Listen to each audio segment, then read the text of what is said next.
Bonsoir très chers abonnés, c'est encore votre coach professionnel en investissement immobilier, Monsieur Bandiougou BC Camara. Dans cette vidéo d'aujourd'hui, nous allons parler de la fiscalité immobilière.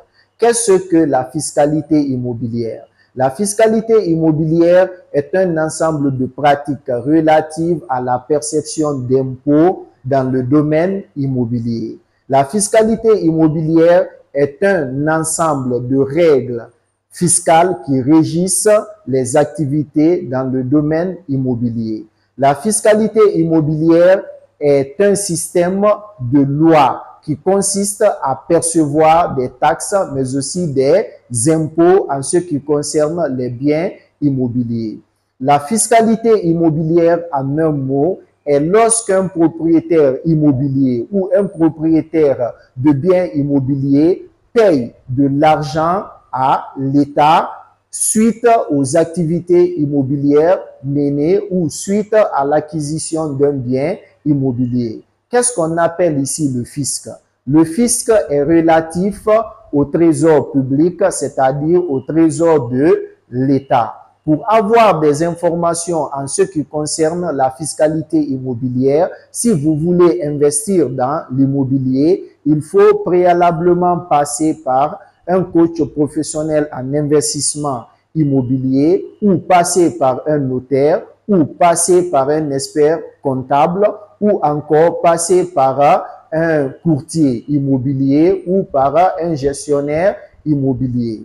Il est très important pour un investisseur immobilier de connaître la politique fiscale en matière immobilière du pays dans lequel il souhaite investir. Parce que quand vous avez préalablement des informations en ce qui concerne la fiscalité immobilière d'un pays, cela peut vous permettre de faire une estimation de budget, mais aussi cela peut vous permettre de faire une estimation de rentabilité en ce qui concerne le bien immobilier. Il ne faut pas venir dans un pays parce que vous avez de l'argent et procéder directement à l'achat ou à l'acquisition d'un bien immobilier sans passer par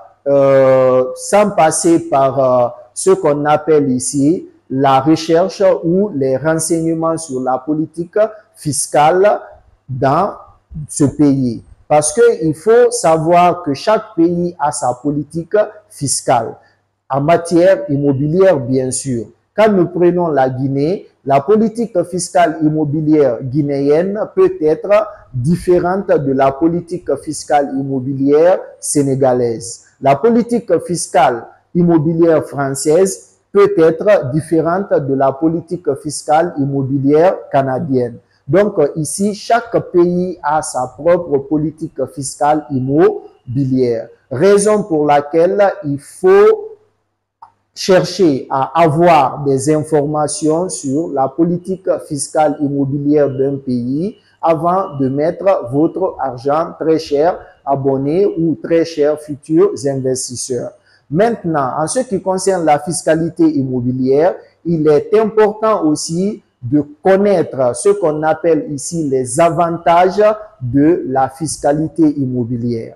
La fiscalité immobilière permet de financer les collectivités locales. C'est-à-dire que l'argent perçu à travers les biens immobiliers ou l'argent perçu à travers les investisseurs ou les propriétaires immobiliers, cet argent doit servir ou cet argent sert à la réalisation des travaux d'intérêt public comme les marchés ou comme les bâtiments administratifs, etc., les hôpitaux, etc.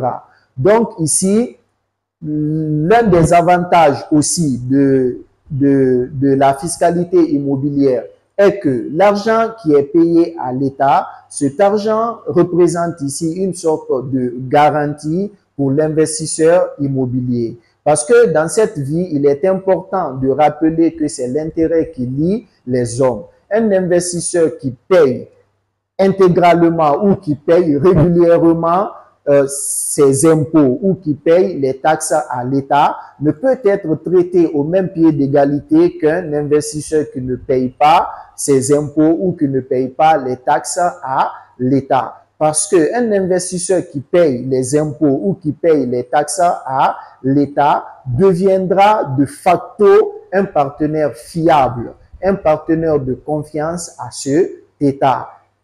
Il peut s'avérer, par exemple, que cet investisseur soit une personne morale, c'est-à-dire une entreprise. Donc, en ce qui concerne les marchés publics, quand cet investisseur ou bien cette personne morale paye régulièrement ses impôts, cela peut lui permettre d'avoir des marchés publics ou de bénéficier ici des faveurs de cet État. Ensuite, l'un des avantages du paiement d'impôts ou du paiement de taxes à l'État, ce qu'on appelle bien sûr la fiscalité immobilière, est que quand un investisseur paye ses impôts ou ses taxes à l'État, cela met l'investisseur à l'abri de beaucoup de problèmes. Il peut arriver, par exemple, qu'il y ait une crise économique dans le secteur immobilier. Donc, si tel investisseur ou cet investisseur paye régulièrement ses impôts à l'État, cela peut pousser l'État à subventionner, c'est-à-dire à venir en aide à cet investisseur immobilier. Là, ce sont quelques avantages de la fiscalité immobilière ou du paiement d'impôts ou des taxes liées à l'immobilier. Maintenant, quels sont les différents types d'immobilier? Il est important de connaître qu'il existe principalement deux types de taxes immobilières. On a le premier type qui est appelé ici la taxe foncière, c'est-à-dire la taxe foncière est l'impôt ou l'argent payé par les propriétaires fonciers ou par les propriétaires immobiliers. Quand un propriétaire ou bien une personne possède un bien immobilier, c'est-à-dire un immeuble ou une terre, simplement, cette personne doit payer de l'argent à l'État. Parce que quand on est membre d'une communauté ou d'une nation, où on est investisseur dans un pays, il est obligatoire que nous payions quelque chose à l'État parce que c'est l'État quand même qui garantit, c'est l'État qui sécurise nos biens. Donc, il serait tout à fait nécessaire, tout à fait important de payer quelque chose à cet État parce que l'État représente ici la force publique. L'État représente ici la force souveraine d'un pays. Donc, il est tout à fait normal de payer de l'argent à l'État en récompense ici de la sécurité, mais aussi de la garantie de nos biens par cet État. Donc, le premier type, comme je le disais, de taxe immobilière, c'est ce qu'on appelle la taxe foncière. La taxe foncière est payée par le propriétaire du bien immobilier. On a le deuxième type qu'on appelle la taxe d'habitation. La taxe d'habitation est l'impôt ou le fisc qui est payé par l'occupant d'un immeuble ou par l'occupant d'un bien immobilier. C'est-à-dire, la différence ici entre la taxe foncière et la taxe d'habitation est que la première différence, la taxe foncière est payée par le propriétaire du bien immobilier, tandis que la taxe d'habitation est payée par l'occupant du bien immobilier. Si le propriétaire est en même temps l'occupant de son bien immobilier, donc il lui reviendra de payer cette deuxième taxe qui est appelée ici la taxe d'habitation. Mais aussi, il y a d'autres taxes. Par exemple, lors d'une cession, lors de la cession d'un bien immobilier, c'est-à-dire lors de la transaction immobilière, ou la transaction immobilière peut être la vente d'un bien immobilier, c'est-à-dire quand un bien immobilier change de propriétaire, on appelle cela la transaction immobilière ou aussi on peut l'appeler la cession immobilière, c'est-à-dire quand le bien immobilier doit changer de propriétaire. En ce sens aussi, il y a une taxe qui est appelée ici la taxe dans le droit d'enregistrement, je veux dire. Le droit d'enregistrement est la taxe qui est payée par l'acquéreur, c'est-à-dire par l'acheteur du bien immobilier. Cette taxe d'enregistrement est payée au notaire. C'est aussi appelé les frais de notaire.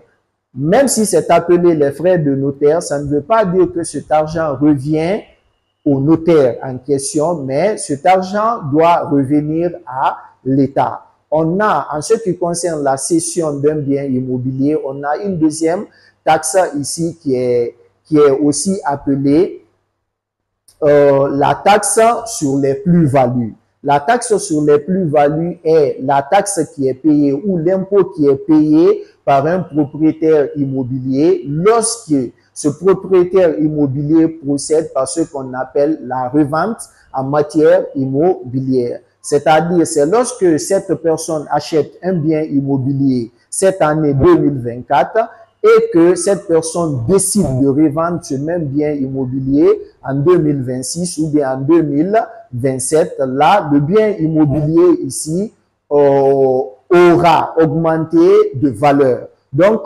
cette augmentation de valeur, c'est ce qu'on appelle ici la plus-value. La plus-value ici, simplement, c'est la différence qui existe entre le prix d'achat et le prix de vente.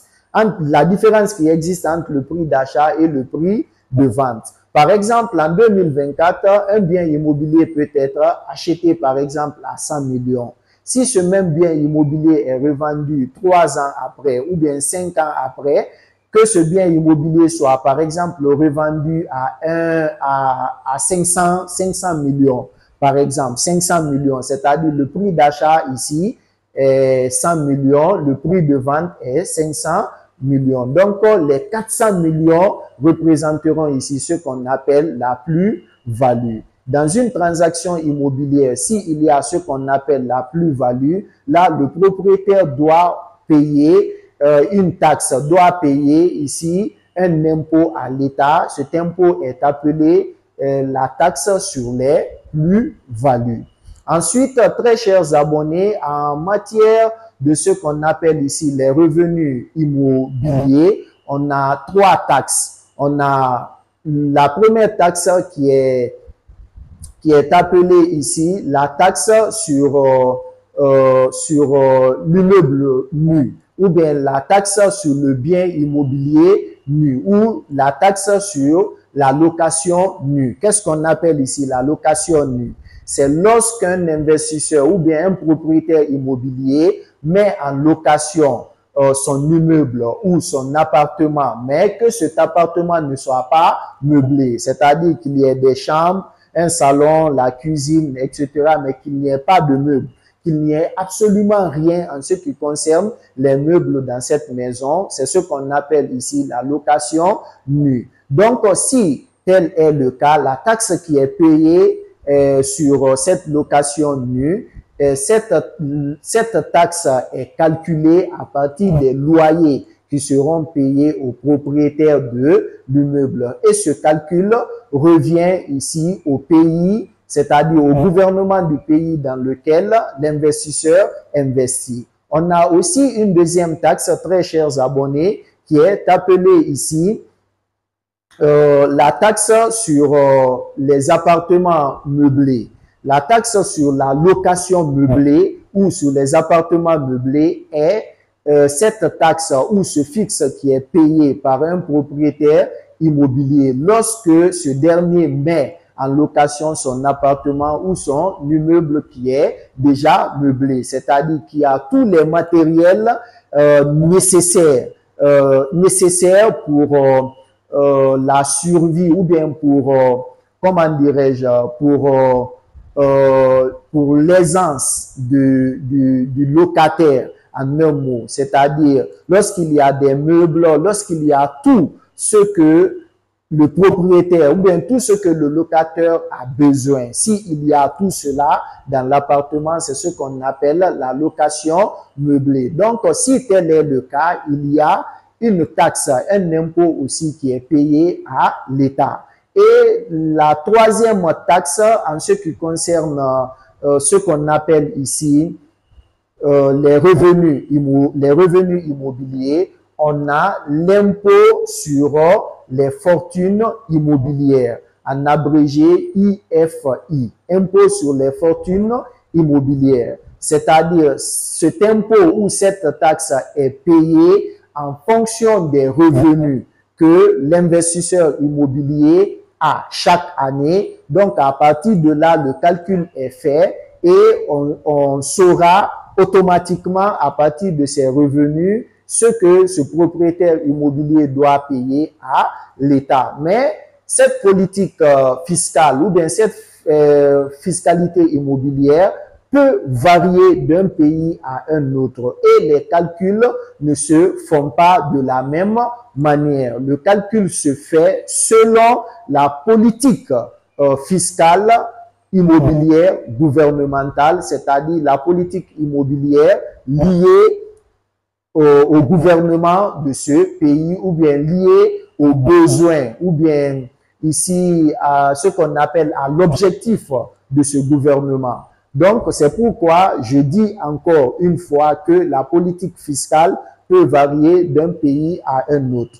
Toujours, très chers abonnés, en ce qui concerne la fiscalité immobilière, il est important aussi de savoir ce qu'on appelle abattement et exonération. Qu'est-ce qu'on appelle ici un abattement?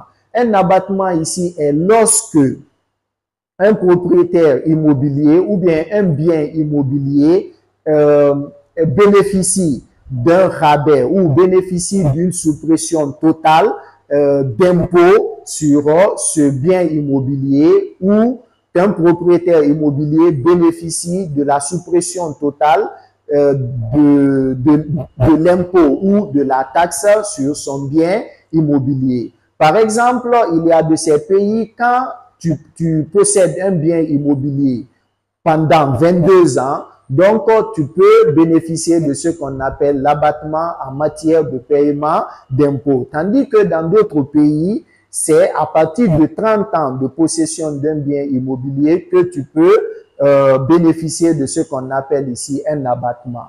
Donc, en ce qui concerne l'exonération en matière immobilière est cette exemption ou ce privilège accordé par la loi à un bien immobilier. Donc, ce privilège, cette faveur ou cette exemption qui est accordée par la loi peut faire en sorte qu'un investisseur immobilier ne paye pas d'impôt à l'État. Cela aussi dépend de la connaissance de la politique fiscale de ce pays. Toujours en ce qui concerne la fiscalité immobilière, il est important aussi de savoir comment on peut faire en sorte de ne pas payer ce qu'on appelle ici les impôts ou bien les taxes sur un bien ou bien sur les biens immobiliers. Si vous ne voulez pas payer d'impôts sur un bien immobilier,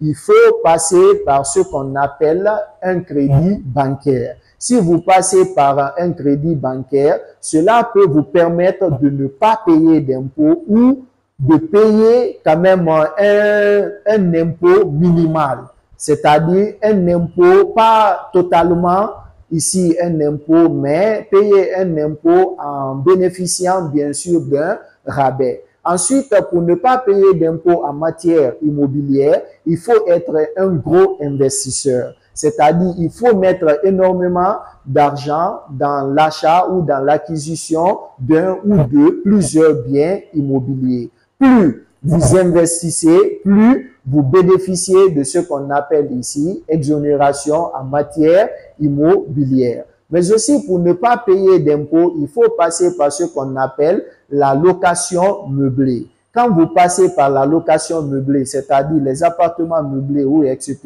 même si vous payez l'impôt, mais l'impôt qui sera payé sera très minime. Ensuite, la quatrième stratégie pour ne pas payer d'impôts, très chers abonnés, il faut passer par ce dispositif qu'on appelle la défiscalisation.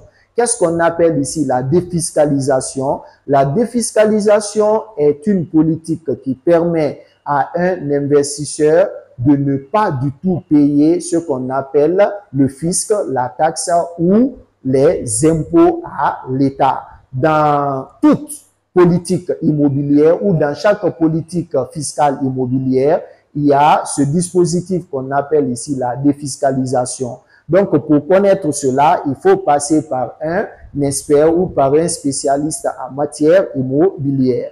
Ce spécialiste peut être un coach professionnel en investissement immobilier, un expert comptable, un notaire ou voire un courtier immobilier, mais aussi un gestionnaire immobilier. On ne pourra pas tout dire sur la fiscalité immobilière parce que c'est un thème qui est très technique, c'est un thème qui est délicat, je veux dire. Donc, en quelques minutes, on ne peut pas cerner ce thème. Donc, ici, on ne fera que parler des grandes lignes en ce qui concerne la fiscalité immobilière. Quand les séances de formation, les webinaires ou les conférences vont débuter, on va revenir sur ce thème de façon approfondie. Donc, je vais me limiter là. C'était votre coach professionnel en investissement immobilier, Monsieur Bandjougou B.C. Camara. À la prochaine, si le maître des cieux le voudrait bien.